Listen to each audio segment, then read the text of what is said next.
अस्सलाम वालेकुम। कैसे हैं आप सब? ठीक ठाक हैं? अच्छा, थंबनेल तो आपने देख ही लिया होगा। इस वीडियो में मैं आपको बताऊंगा कि ड्राइवर और लेबर की सैलरी कितनी है इधर पोलैंड में। तो पहले मैं बताता हूँ आपको ड्राइवर की सैलरी का। यहाँ पे हर एक कंपनी की डिफरेंट डिफरेंट सैलरी है, ठीक है, और डिफरेंट डिफरेंट रूल है। पहली बात ये, यहाँ पे वो जो अमेरिका कनाडा आप सुनते हैं या वीडियो में देखते हैं कि वो घंटों वाला सिस्टम नहीं है यहाँ पे ना। यहाँ पे पूरे दिन का हिसाब लगाते हैं। कुछ कंपनियाँ जो है वो बेसिक सैलरी देती हैं, कुछ कंपनियाँ बेसिक सैलरी नहीं, वो फिक्स होती है सैलरी उनकी ना पोलैंड में। लास्ट टाइम मैं जब जर्मनी गया था तो मुझे अपने पाकिस्तान के 2-3 ड्राइवर मिले थे। तो वो मुझसे पूछ रहे थे सैलरी का। मैंने उनसे पूछा तो उन्होंने बताया कि उनकी कंपनी कोई 55 यूरो एक दिन का देती है, जिसमें बेसिक सैलरी नहीं है, वो सिर्फ वही है 55 यूरो। वो जितने दिन काम करेंगे उस हिसाब से 55 यूरो वो देते थे उनकी कंपनी, ठीक है। और वो ये सैलरी जो है ना वो बहुत कम है जो मुझे वो बता रहे थे। और ऊपर से उनको कंपनी ने घर भी नहीं दिया था और कोई अलाउंस भी नहीं था। बस वो 55-60 यूरो उनके एक दिन के बनते थे, वही है, ठीक है। कुछ कंपनियां देती हैं यहाँ पे बेसिक सैलरी है जो मिनिमम होनी चाहिए। पहले जब मैं इधर आया था तो 3010 ज़लोटी था। अभी ये जनवरी में इन्होंने बढ़ा के कर दिया 3490 ज़लोटी। वो कुछ बन जाते हैं 700 यूरो। 700 यूरो से थोड़ा सा 720 या 30 यूरो बनते हैं बेसिक सैलरी। ये लेबर की भी बेसिक सैलरी इधर इतनी है और ड्राइवर की भी बेसिक सैलरी वो इतनी ही देते हैं। बाकी वो यहाँ हिसाब लगाते हैं कि आपने कितने दिन काम किया है, कितने दिन काम नहीं किया, अलाउंस कितना बनता है, हॉलीडेज़ कितना है, वो सब ये, ठीक है। तो बताना मैं आपको ये चाहता हूँ कि जो आपको वो उधर सैलरी बताते हैं वो एक्चुअली इधर होती नहीं है, ख़ास करके जो एजेंट लोग बताते हैं आप लोगों को ना। क्योंकि वो जो एक्चुअल आपका परमानेंट कॉन्ट्रैक्ट होता है ना वो यहाँ पे आके पोलैंड में साइन होता है। आपको वहाँ वहाँ वो सिर्फ एक वो समझे कि उसकी एक एग्जांपल होती है वर्क कॉन्ट्रैक्ट की, ठीक है। तो कोई कंपनी 55-60 यूरो 70 65 ऐसे देते हैं, कुछ बेसिक सैलरी नहीं देते, ठीक है। लेकिन अल्हम्दुलिल्लाह मैं जिस कंपनी में हूँ वो मुझे बेसिक सैलरी देते हैं, यानी कि मैं काम करूँ या ना करूँ, कॉन्ट्रैक्ट के बाद वो मुझे बेसिक सैलरी देते ही रहेंगे, ठीक है। तो जब आप लोग किसी एजेंट से वर्क परमिट लेते हो तो पहले ये कंफर्म कर लिया करो कि आपकी कंपनी जेन्युइन है। दूसरा कि सैलरी उन्होंने आपको वहाँ कुछ बताते हैं, यहाँ पे कुछ सैलरी होती है, ठीक है। मेरा भी वो मुझे देते हैं, मेरी कंपनी मुझे देती है जो 3490 ज़लोटी प्लस अलाउंस, प्लस हमारी कंपनी जो है ना वो 72 यूरो हम लोगों को पर डे देती है जितने दिन हम काम करते हैं। यानी कि हम लोग हमारा कंपनी का जो सिस्टम है ना, हम लोग पोलैंड से दूसरी कंट्री जाते हैं और मेरी कंपनी का जो मेन ऑफिस है ना वो हॉलैंड में है, ठीक है। तो हमारा जो पूरा सिस्टम है वो हम लोग काम करते हैं 21 डेज़ ट्रक में, ठीक है। तो वो हमारे 21 डेज़ को गिनते हैं, ऊपर से जो छुट्टियां आती हैं वो उसको डबल कर लेते हैं, ठीक है। प्लस ये होता है कि 3490 ज़लोटी वो हम लोगों को बेसिक मिला के सब कुछ 21 डेज़ प्लस ये सैलरी आती है, ठीक है। ये हिसाब है यहाँ पे सैलरी का मेरी कंपनी का। बाकी कोई 55-60-70 देते हैं, कोई बेसिक देते हैं, कोई बेसिक नहीं देते यहाँ पे भी। तो ये आप वो जब भी किसी से एजेंट से या किसी कंसल्टेंट से या जिससे भी वीज़ा लेते हैं लेते हैं वर्क परमिट, तो उससे मुकम्मल इंफॉर्मेशन दे के यहाँ आया करें, ठीक है। ये और हम लोग जो है इधर एक वीक में 56 घंटे गाड़ी चला सकते हैं, 4 दिन 9-9 घंटे और 2 दिन 10-10 घंटे। इससे ज़्यादा हम लोग गाड़ी नहीं चला सकते यहाँ पोलैंड में, ठीक है। बल्कि पूरे यूरोपियन यूनियन का यही कानून है, ठीक है। बाकी एक दोस्त ने मुझे एसएमएस किया था, वो बोल रहा था कि मैं पढ़ा लिखा नहीं हूँ। तो भाई आप पढ़े लिखे नहीं हैं तो यहाँ पे ड्राइवर की जॉब पे आप आ भी जाओगे तो यहाँ पे आप कामयाब नहीं हो सकते ड्राइवर, क्योंकि यहाँ पे ये लोग फ़ोन करके या आपको नहीं कहते कि उस कंपनी में जाके तो लोड करके तो इस कंट्री में चले जाओ। ये गाड़ी में एक छोटा सा कंप्यूटर लगा होता है, उस पर ईमेल आ जाती है कि आपने यहाँ से, वो आपको पूरा प्लान देंगे प्लानिंग वाले के, यहाँ से यहाँ तक आपने जाना है, ठीक है। फिर आपने यहाँ पे अपने घंटों की कैलकुलेशन भी खुद ही करनी होती है, आपने अपने घंटों का हिसाब भी खुद लगाना होता है, ठीक है। उसके बाद वो कंप्यूटर की पूरा प्लानिंग भी आपने वो ये पोलिश में भेजते हैं, क्योंकि हमारी कंपनी में ज़्यादा ये हो रही हैं तो अपनी ज़बान में भेजते हैं, फिर हम लोगों को ट्रांसलेशन करना पड़ता है, वो भी करना पड़ता है, फिर घंटों का हिसाब भी लगाना पड़ता है, फिर वो हम लोग लिखते भी हैं, ठीक है। फिर आपने ये भी प्लान करना है कि मेरा टाइम किस जगह पे पूरा होता है और मैंने रेस्ट कहाँ जाके करनी है, ठीक है। ये पूरा सिस्टम आपने खुद ही हैंडल करना होता है। गाड़ी में यहाँ वो टैको कार्ड होता है, टैको डिजिटल कार्ड बोलते हैं उसको, वो समझें कि आपका वो ड्राइवर कार्ड होता है, उसको आपने डालना है तो गाड़ी चला सकते हैं, उसका भी हिसाब आपने। और आप ये अगर पढ़े लिखे नहीं हो तो फिर तो आप ये काम नहीं कर सकते ना, ये प्रॉब्लम आता है यहाँ पे मेन ना, जो आदमी पढ़ा लिखा नहीं है, क्योंकि आपको कम से कम इतना पता होना चाहिए कि ये सिस्टम चलाना कैसे है और इसका वो सारा प्रोसीजर कैसे होता है, ठीक है। तो यही है ड्राइवर का, तो यही सिस्टम है इधर। बाकी मैं आपको अभी बताता हूँ लेबर का यहाँ पे 20-22 ज़लोटी 1 घंटे की है इनकी गवर्नमेंट की तरफ से, वो तकरीबन 4 से 5 यूरो बन जाते हैं। तो अगर आप उसका हिसाब लगाएं तो 8 घंटे की शिफ्ट आती है ये, क्योंकि 8 घंटे की और 1 घंटा रेस्ट होता है। तो अगर लेबर में आप 8 घंटे काम करते हो तो 160 की वो बनता है।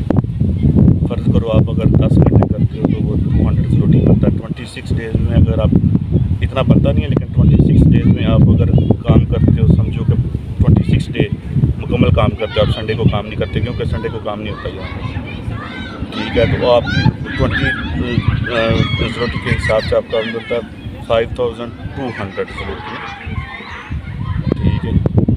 तो अगर आप इतना काम करते हो तो ये बनता है तकरीबन 1100 यूरो टोटल आपका 1 महीने का।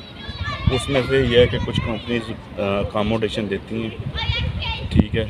ये भी मुझे 1-2 फिलिपीनी इधर मिले थे, मैंने उनसे पूछा था तो सोचा आपसे डिटेल शेयर करता हूँ। उसमें 1100 यूरो में से आपने यहाँ पे अपना जो है मेरे ख्याल से टैक्स खुद ही देना है, खाना भी खुद ही खाना है, फ़ोन भी यूज़ करना है, कपड़े भी लेने हैं, ठीक है। वो सब कुछ माइनस प्लस करके आपको तकरीबन पीछे कुछ 700-650 यूरो ही बचता है।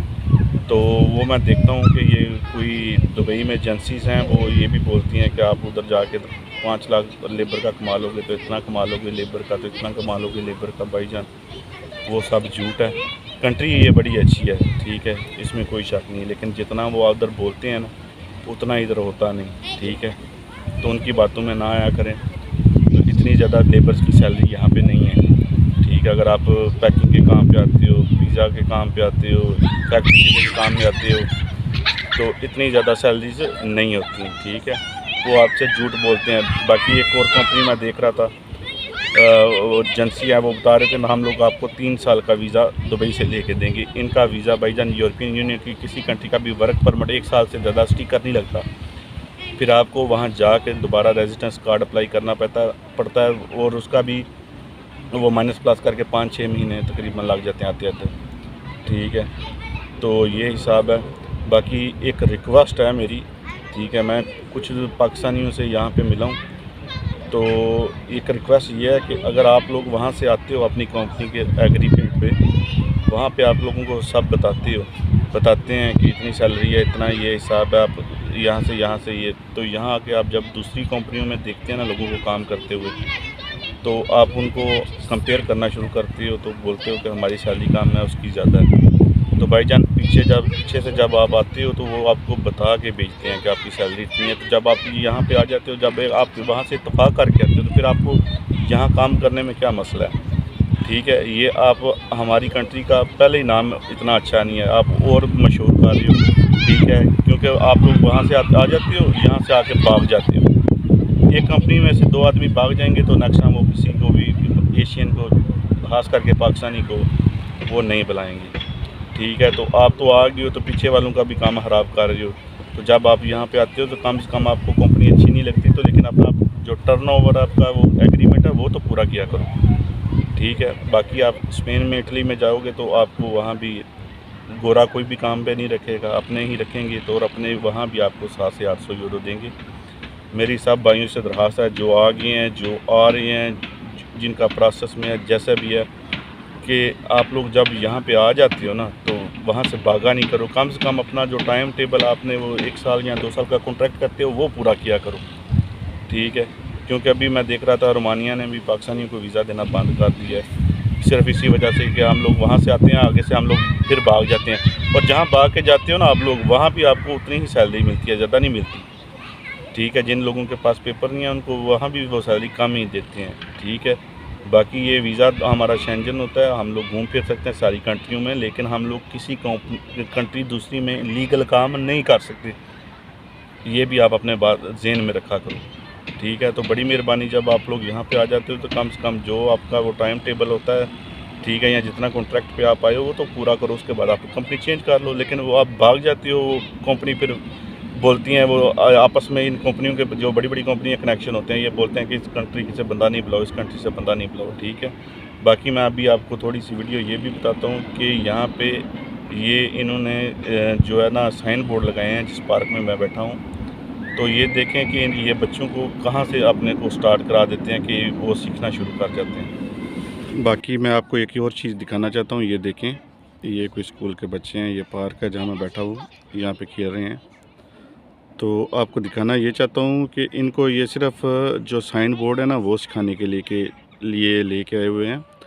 और आप साइन बोर्ड देखो यहाँ पे कितने हैं, ये पूरी पार्क में इन्होंने सिर्फ साइन बोर्ड लगाए हुए हैं, आप देख सकते हैं कि कितने ज़्यादा हैं। और ये छोटा सा रोड बनाया हुआ है, छोटे छोटे राउंड अबाउट हैं इसमें, कि ये लोग स्टार्टिंग से सीख जाएं कि रोड का यहाँ पे सिस्टम क्या है, ठीक है। ये किसी स्कूल के बच्चे हैं जो यहाँ पे आए हुए हैं, इनको टीचर्स लेके आई हुई हैं, ठीक है। ये देखें आप कि कितने ज़्यादा साइन बोर्ड्स हैं सिर्फ ये छोटे से पार्क में। राउंड बोर्ड, रोड, सिग्नल सब कुछ उन्होंने शो किया हुआ है, ठीक है, कि हमारा रोड सिस्टम जो है ना वो कैसे है इधर पोलैंड में। और बच्चों को ये तालीम के साथ ही सिखाना शुरू कर देते हैं कि ये चीज़ें उनको जब बड़े होंगे तो उनको पता होगा कि ये हमने यहाँ स्टॉप करना है, यहाँ राउंड अबाउट है, राउंड अबाउट में से कैसे गुजरना है, ये क्या सिस्टम है क्या नहीं है, ये मुकम्मल डिटेल है इसमें ये छोटी सी पार्क में, ठीक है। तो हमारे वहाँ तो रोडों पे साइन नहीं है, बच्चों को क्या दिखाएंगे।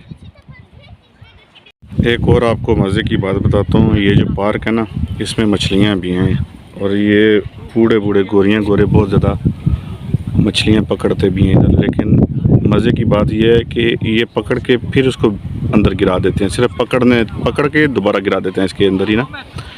ये मछलियों को खाते नहीं हैं, रीज़न का नहीं पता मुझे, लेकिन मैंने काफ़ी देर से बैठा हुआ हूँ, देख रहा हूँ कि जो भी मछली पकड़ता है ना दोबारा इसके अंदर ही गिरा देता है।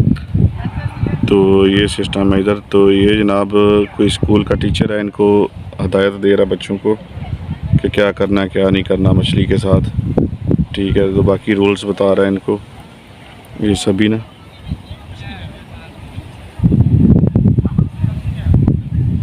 बाकी वीडियोस देख के तो कमेंट सेक्शन में बताया करें कि कैसी लगी, कोई मालूमात चाहिए हो तो वो भी पूछ सकते हैं आप। मैं अगर फ्री हुआ तो रिप्लाई ज़रूर दूंगा। बाकी मैं नंबर नहीं दे सकता किसी को ना अपना, ठीक है। एक दोस्त ने बोला था कि भाईजान आप ब्लूटूथ लगाया करो, तो भाईजान आपकी वजह से मैंने तकरीबन 25 से 30 यूरो खर्च किए हैं सिर्फ ये ब्लूटूथ लेने के लिए। बाकी आपका शुक्रिया, ठीक है, आपने कमेंट्स किया था और गाइडेंस की।